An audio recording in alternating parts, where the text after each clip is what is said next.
You're useless to us now, Dad. Those words hit harder than the news of being fired. I stood there in the kitchen, my tie still half on, my shoes soaked from the rain, holding the envelope with my severance papers and another envelope. The second one they never saw. The second one held the news that a company I'd quietly invested in 10 years ago had just gone public. And my shares? Worth exactly $9.1 million. But she didn't know that. Neither did our daughter. Wait, what? I blinked as if her words were a glitch in the system. What did you just say, Emma? My daughter, my own flesh and blood, looked me straight in the eye. Not even a flinch. You're useless to us now. She stood beside her mother, arms crossed like she was her damn clone. My wife, Jessica, didn't even try to soften the blow. You think we're going to stay here and babysit a broke man? What kind of example is that for our daughter? She laughed, but it wasn't humor, it was venom. You had one job, Matt. Provide. And you couldn't even do that. The first thing I noticed was how fast it happened. Jessica already had my suitcase packed by the door. I didn't even know she knew where I kept my spare keys. She tossed them at me like I was a tenant who'd missed rent. Go stay at a motel. Or with one of your loser friends. I should have said something. Screamed. Cursed. Begged maybe. But I didn't. I just looked at both of them. The two women I devoted my entire adult life to. The woman I paid off student loans for. The girl I walked to kindergarten every morning, who I taught to ride a bike, who I swore I'd protect forever. Both now staring at me like I was a stranger. A burden. And all I could think was, they really think I'm broke. I picked up the envelopes.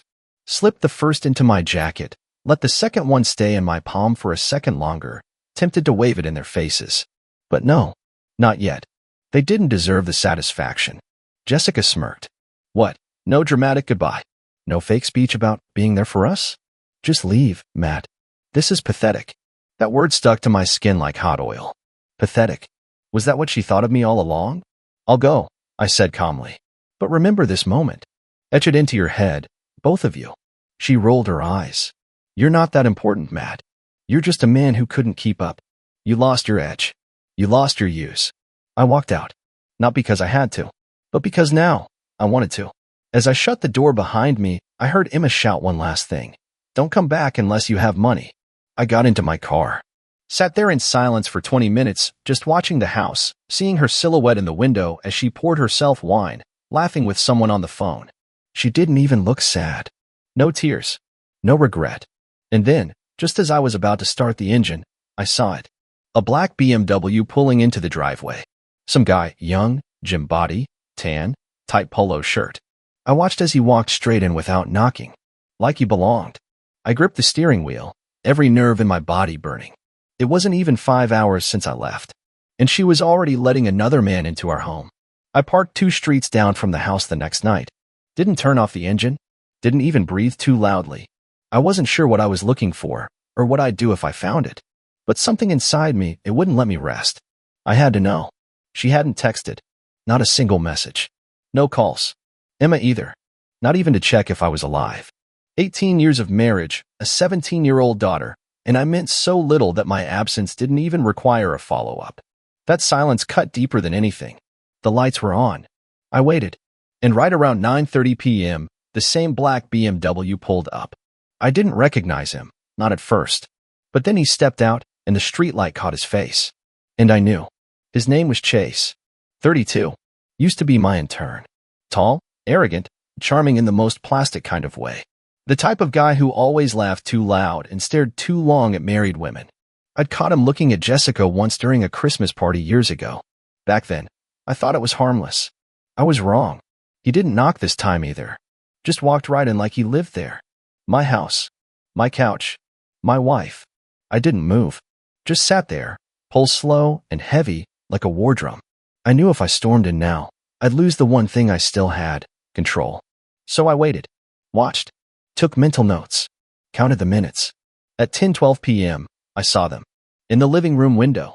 Jessica in her red silk robe, the one she used to wear only on our anniversary. She was laughing, head thrown back, drink in hand. Chase had his hand on her thigh. Too high to be casual. She didn't flinch. Didn't hide it. Didn't even close the curtains. That's when I knew. This wasn't new. It wasn't just a rebound. It was a full-blown betrayal that had been brewing under my nose for months, maybe years. I drove away before I did something stupid. Ended up in a parking lot outside a 24-hour diner. I didn't eat. Just sat with my phone in hand, scrolling through old pictures, family vacations, her fake smile, Emma's birthdays, my arm around both of them like a fool who believed everything was real. Then the text started. Not from them. From an old friend. Brian. We hadn't spoken in months, but he was the only one I trusted with what I'd done.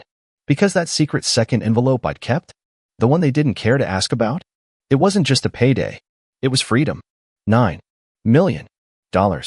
From a forgotten investment in a tech startup I'd made back when we had nothing. I'd left it alone, watched it grow like a quiet seed under the soil. And now it had bloomed, just as they tossed me out like trash. I wired the money to a new account, created a trust, made sure not a cent could be touched by either of them. Then I booked a suite in the city under a fake name, paid 6 months up front, bought a new phone, new number, disappeared. The next morning, I woke up to 27 missed calls from Jessica. By noon, it was 89. By the end of the third day, I had 185 messages from both her and Emma. Everything from, "Where are you? Please just talk to us," to, "You're overreacting. We didn't mean it like that." And finally, "I'm sorry. I made a mistake. Come home." But the best one? "Matt, did you get a notification about Chase using your card? He just took your Rolex and your PlayStation. They didn't just kick me out. They let him rob me. And now, suddenly, they cared. But it was too late. They thought I was weak. They thought I was broke. They thought I'd beg to come back. Let them keep thinking. I had plans now. Not for forgiveness. Not even for revenge. But something better. Something they'd never expect. 3 more days passed. I didn't reply to a single message. On the 4th, I decided it was time to answer, but not with words. I hired a private investigator. His name was Leo, ex-cop, the kind of guy who wore the same boots every day and drank his coffee black, even when it was boiling outside. I handed him a photo of Jessica and a single line. "I want to know everything."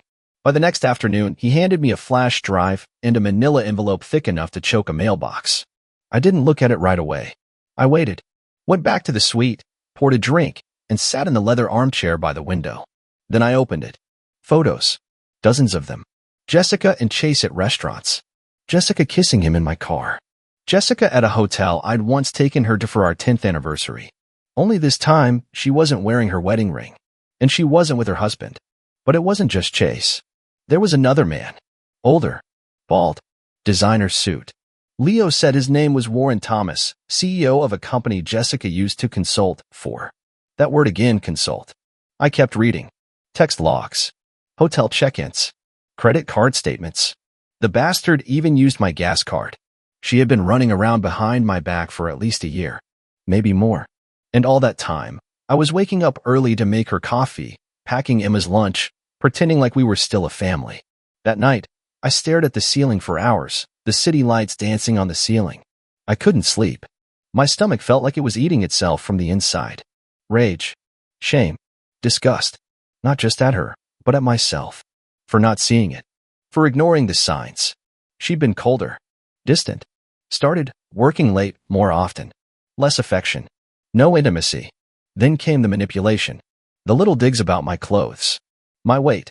My job. "You don't have ambition anymore, Matt." That wasn't a concern. That was a setup. She was prepping the exit. Planning the fall. And Emma? My own daughter? She stood right there beside her. Didn't even blink when I was kicked out. What had Jessica been whispering in her ear for months? What poison had she dripped into her thoughts about her father? The betrayal wasn't just in the flesh. It was in the manipulation. In the lies. In the erosion of everything I thought was mine. But now the tables were turning. I printed out a few of the pictures. Just the ones with Jessica and both her lovers. Then I wrote a note and slipped them into a gift bag with a bow on top. On the card. "To the love of my life. Hope you're enjoying the house. Thought you'd like to see who else has been in it." I had it delivered by courier. 2 hours later, the calls started again. This time, they were furious. Jessica called me screaming. Voicemail after voicemail. "What the F*** is this, Matt? Who the hell do you think you are? Spying on me? You're such a pathetic loser. I never loved you." Click. Next one. "You think you can just vanish and then humiliate me? You're the one who failed this marriage, Matt. You. Not me." Click. Then a text. Just one line. "I hope you rot alone, you broke piece of SH." And then silence. The kind of silence that settles deep into your bones. I stood there by the window, phone in my hand, staring out at the city below. All those lives moving forward, all those people walking through their own betrayals, their own heartbreaks. And yet none of them knew that one man had just watched his world catch fire and didn't even flinch. Because I wasn't broken anymore. I was awake. A week passed. I didn't hear a thing. Then, just as I started to enjoy the quiet, she showed up. Not a text. Not a call. Jessica. In person. At the lobby of the suite I was staying in. How she found the place, I still don't know. Maybe she hired someone too. Or maybe she just got desperate enough to start searching the city like a bloodhound sniffing for the sin of lost wealth. She looked different. Not in the "I've been crying for days" way. No. She looked polished. Hair perfect. Heels sharp. Lips done. The same presentation she wore whenever she needed to lie with elegance. I watched her on the lobby cameras before I even left the room.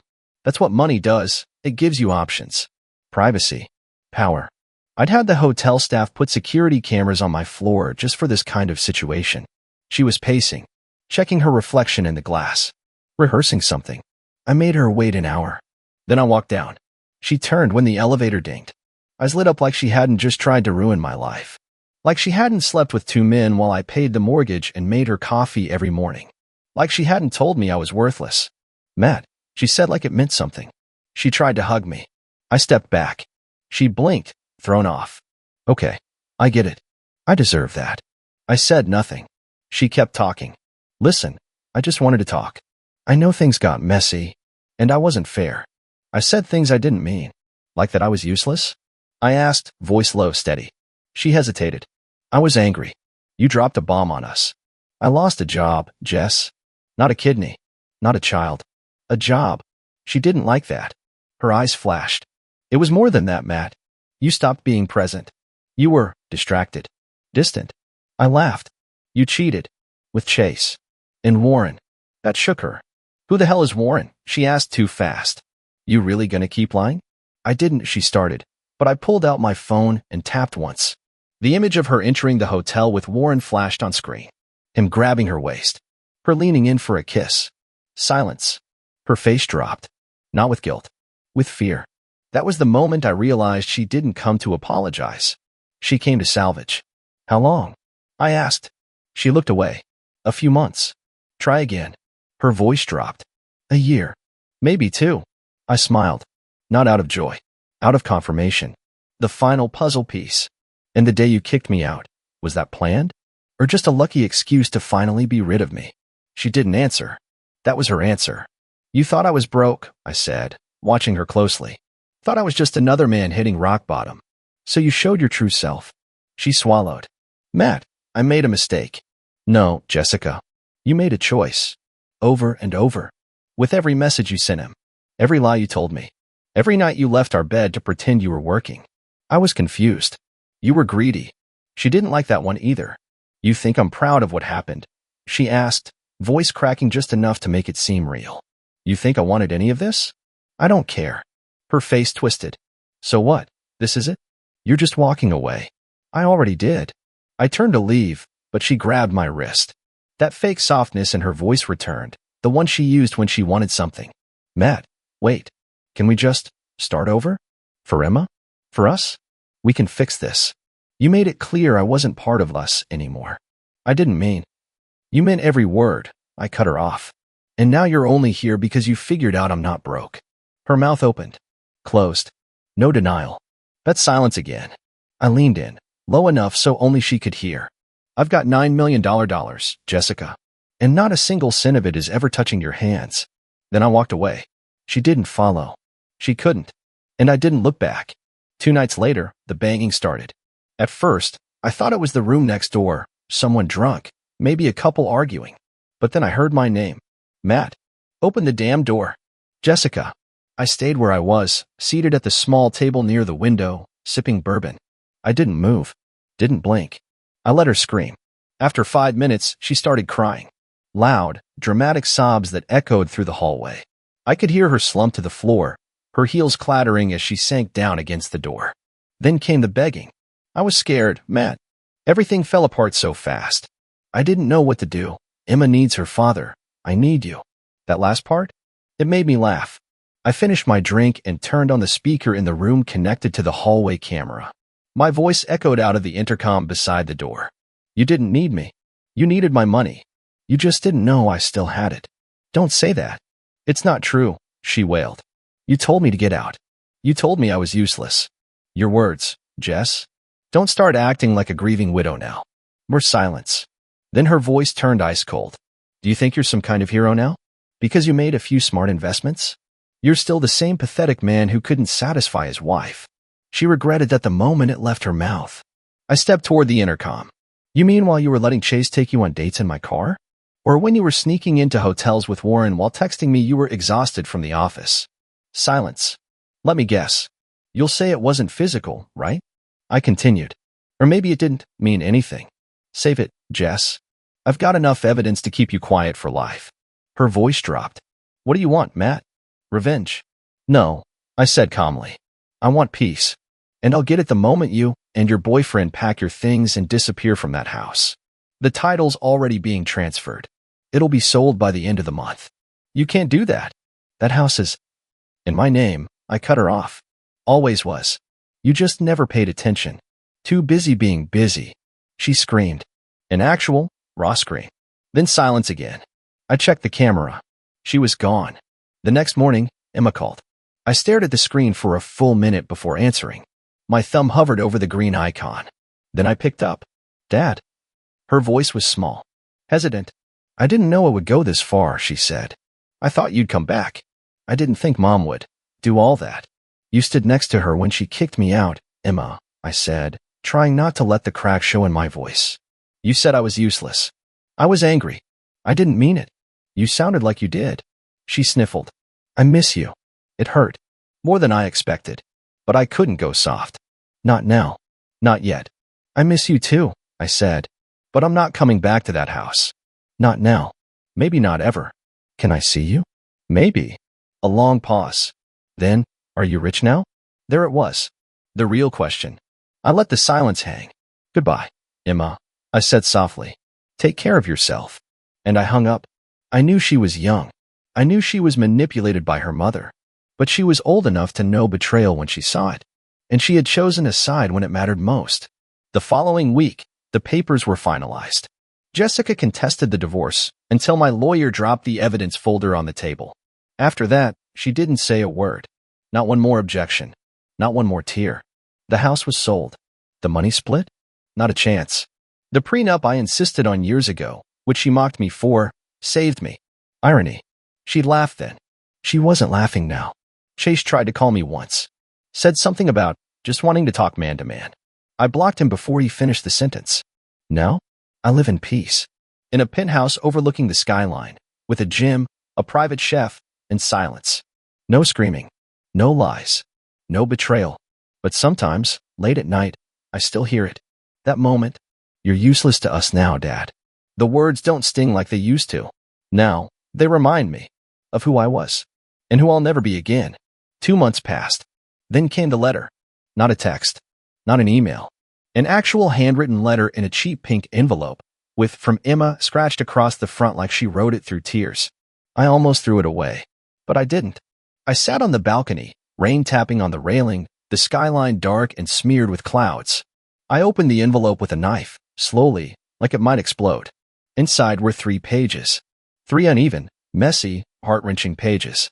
Dad, if you're reading this, then thank you. Because I know you didn't have to. I know I said awful things. I know I took her side. I don't know why I did. I was scared. I was stupid. I was angry. She told me things about you, things I thought were true. She said you gave up, that you were wasting money, that you didn't care about us anymore. I stopped reading. My throat burned. My eyes were hot. I kept going. She said Chase was helping her feel like a woman again. I didn't know what that meant. I just nodded. I didn't realize what was happening. And when you said you lost your job, I thought it was the final nail. I thought we were going to be broke, homeless, ruined. That's what she made it sound like. But I saw the news, Dad. The startup. The acquisition. The payout. I saw your name. And then I knew. She lied. About everything. I'm so sorry, Dad. I miss you so much. Mom's not the same anymore. She drinks too much. She talks to herself. She screams in the middle of the night. I caught her yelling at Chase 2 days ago. He left, packed everything and slammed the door. She said he stole from her, that he was never serious, that she gave up her life for nothing. She's not who she was. Or maybe she is, and you just never wanted me to see it. I want to come see you. Not because of the money. I don't care about that. I swear. I just want my dad back. Please. Love. Emma. I read it twice. Then a third time. Then I poured a drink and sat in silence for an hour, the letter clutched in my hand like a lifeline I didn't know I needed. She was still my daughter. Blood is blood. But betrayal doesn't vanish. It doesn't fade. It just waits in the shadows, tapping your shoulder every time you start to heal. I didn't answer the letter. Not yet. Instead, I flew out. Somewhere far. Somewhere with sand and silence and no memory of what I'd lost. Thailand. Beachfront villa. A place where my name didn't matter and no one asked about my past. I spent the first 3 days drinking until I forgot what betrayal felt like. By the 4th, I stopped drinking. By the 5th, I met someone. Not in a romantic way.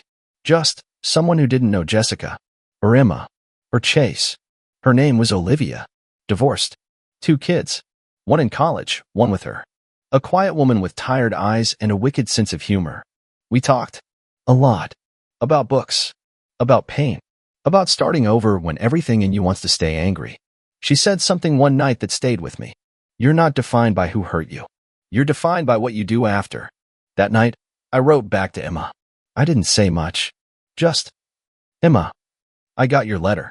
I'm glad you told me the truth. I'm proud of you for doing that. I'm still healing. I'm not ready to see you yet, but I want to be. Write to me again. Keep being honest. Love. Dad. I mailed it the next day. Then I stood by the water, letting the waves wash over my feet. I didn't know what the future looked like, but for the first time in a long time, I didn't need revenge. I had peace, and that was worth more than $9 million. 2 weeks later, another letter arrived. This time, her handwriting was calmer, more stable. She wasn't begging. She wasn't apologizing in big, dramatic paragraphs. She was just talking to me like I was human, like her father. She told me about school, about how she dropped 2 of her classes because she couldn't concentrate, how she started seeing a therapist, how she hated coming home now because the house felt dead. Jessica was apparently spiraling. She'd taken up smoking again, had been fired from her part-time consulting gig after showing up to a meeting hungover and screaming at someone over coffee.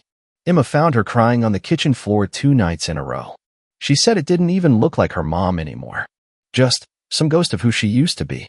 That part didn't hit as hard as it should have. I read the letter 3 times.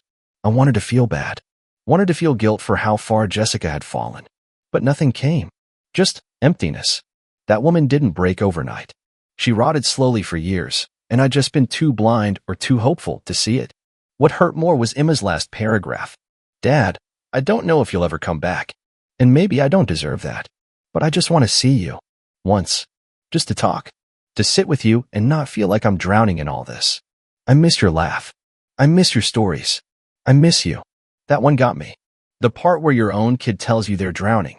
I folded the letter and stared out at the ocean again. Waves always reminded me of time, how they keep coming no matter what happens. No matter who leaves. No matter who betrays you. I hadn't spoken to Jessica since the last hotel visit. No texts. No calls. She didn't try again. Maybe she figured it out. Maybe someone told her what I'd done with the money. Because I didn't just stash it in an account. I moved fast. Investments. Property. Ownership stakes in 3 new startups. A foundation set up under an alias, one that donates directly to fathers going through divorces and custody battles. It's quiet, under the radar, and helping the kind of man I used to be. The one who gets tossed aside the moment he stumbles. I hired lawyers.